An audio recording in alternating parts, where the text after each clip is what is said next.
اللہ الرحمن الرحیم۔ حضرت ربیہ الرائے تاریخ حدیث کا انتہائی معروف اور معتبر نام۔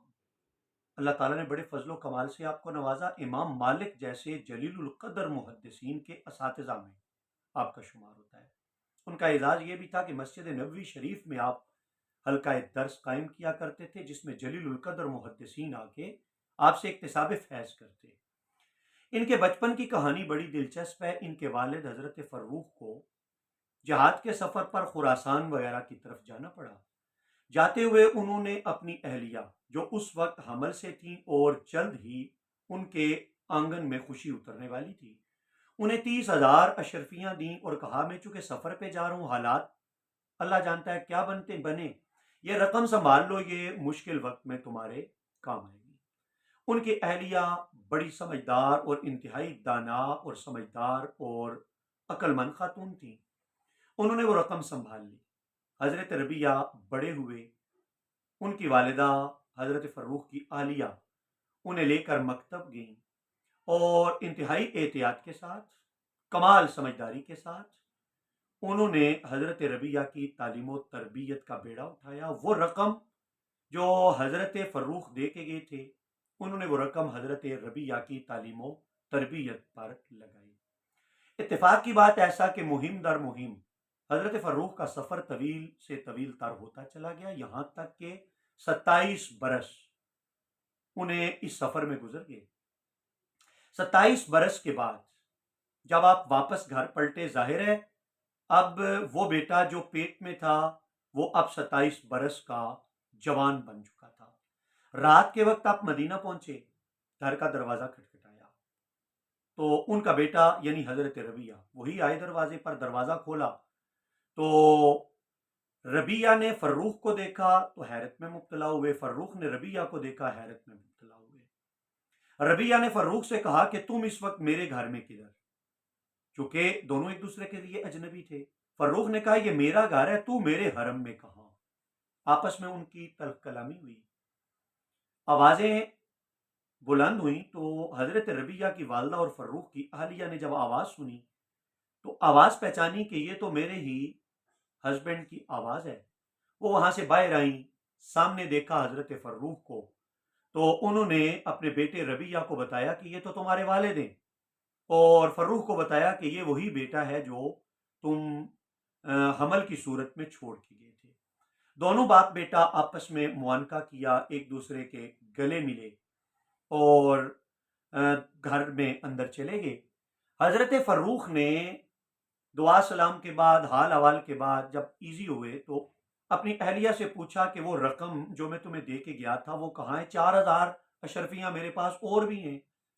تو ان کی اہلیہ نے کہا کہ آپ ابھی تھکے ہوئے سفر سے آئے ہوئے ہیں، رقم آپ کی محفوظ ہے، وہ کہیں ضائع نہیں ہوئی، آپ ابھی آرام کریں، صبح ہم اس بارے میں بات کریں گے۔ حضرت فروخ وہ محو استراحت ہو گئے۔ جب صبح نماز کا وقت آیا تو نماز فجر کے بعد، اشراق کے بعد، حضرت ربیہ مسجد نبوی شریف میں درس حدیث دیا کرتے تھے۔ تو حضرت فروخ کی اہلیہ نے انہیں کہا کہ آپ مسجد میں نماز جا کے ادا کریں۔ وہ مسجد نبوی شریف میں نماز پڑھنے کے لیے گئے۔ بلا دور تھا، لوگوں کے اندر ذوق عبادت تھا، نماز پڑھ کے وہ وہیں بیٹھے رہے۔ اشراق پڑھی، اشراق پڑھ کے واپس پلٹے تو دیکھا حلقہ درس قائم ہے اور جلیل القدر محدثین وہاں بیٹھے ہوئے ہیں۔ آپ بھی حلقہ درس میں شامل ہو گئے اور جگہ آپ کو ایسے ملی کہ درس دینے والے مدرس اور معلم، ان کا چہرہ ان کے سامنے نہ تھا۔ آپ نے درس حدیث سنا اور درس حدیث سننے کے بعد آپ نے دائیں بائیں والوں سے پوچھا کہ یہ معلم کون ہے، یہ محدث کون ہے؟ تو جواب دینے والے نے کہا کہ کیا آپ انہیں نہیں جانتے؟ انہیں تو سارا زمانہ جانتا ہے، ساری دنیا جانتی ہے انہیں۔ اور کہا کہ یہ فروخ کے بیٹے ہیں، اور پتہ یہ چلا ہے کہ ان کے والد آج ہی رات 27 برس کے بعد واپس لوٹے۔ حضرت فروخ کی خوشی کا ٹھکانہ نہ رہا کہ اللہ تعالیٰ نے میرے بیٹے کو اس قدر بلند مقام اور مرتبہ عطا کیا ہے، اس قدر عظمتوں اور رفتوں سے نوازا ہے۔ وہ خوشی خوشی اپنے گھر واپس آئے۔ ادھر سے درس حدیث دینے کے بعد حضرت ربیہ بھی واپس پلٹے۔ حضرت فروخ نے جا کے اپنی اہلیہ سے کہا کہ میں تم پر بہت خوش ہوں، تم نے اپنے بیٹے کی تعلیم و تربیت میں کوئی کمی نہیں چھوڑی اور کمال کی تم نے تربیت کی کہ آج اللہ نے ہمارے بیٹے کو اتنی عزتوں والا مقام عطا کیا ہے۔ اب ان کی اہلیہ نے رات والے سوال کا جواب دیا کہ آپ مجھ سے جن 30,000 اشرفیوں کا پوچھ رہے تھے، میں نے کہا تھا وہ اشرفیاں آپ کی محفوظ ہیں، تو وہ واقعتاً محفوظ ہیں، اس لیے کہ میں نے وہ ایک ایک پائی انتہائی احتیاط کے ساتھ میں نے آپ کے بیٹے کی تعلیم و تربیت پر خرچ کی ہے۔ حضرت فروخ پہلے ہی خوش تھے، ان کی خوشی کا ٹھکانہ نہ رہا، اور انہوں نے اپنی اہلیہ کو خراج تحسین پیش کرتے ہوئے کہا کہ اس میں کوئی شک نہیں کہ جتنی محفوظ جگہ پر تم نے وہ رقم محفوظ کی ہے، اس سے زیادہ خوبصورت کوئی اور اس کا مصرف نہیں ہو سکتا تھا، اس سے زیادہ خوبصورت کوئی سرمایہ کاری نہیں ہو سکتی تھی، گویا اس سے زیادہ خوبصورت کوئی انویسٹمنٹ نہیں ہو سکتی تھی۔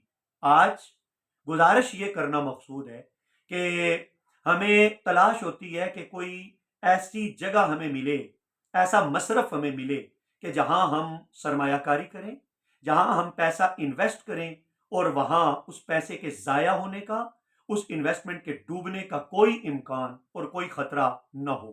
یہ واقعہ ہماری رہنمائی کرتا ہے کہ سب سے بہترین انویسٹمنٹ، سب سے محفوظ سرمایہ کاری، یہ وہ سرمایہ کاری ہے جو والدین اپنی اولاد کی تعلیم و تربیت پر کرتے ہیں۔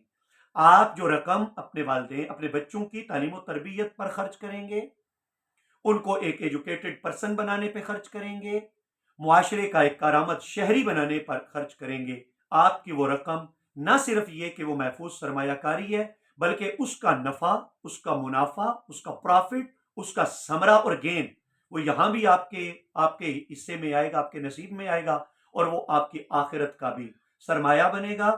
اپنے بچوں کی تعلیم و تربیت کے معاملے میں مت کمپرومائز کیا جائے، انتہائی نازک دور ہے اور انتہائی فتنوں والا دور ہے۔ اس دور میں خاص طور پر آنے والے وقت میں وہی عظمتوں اور عزتوں کا مقام حاصل کرے گا جو اپنی اولادوں کی اچھی تعلیم و تربیت کرے گا اور اچھے منہج پر، اچھی ڈگر پر اپنے بچوں کو زندگی سکھائے گا۔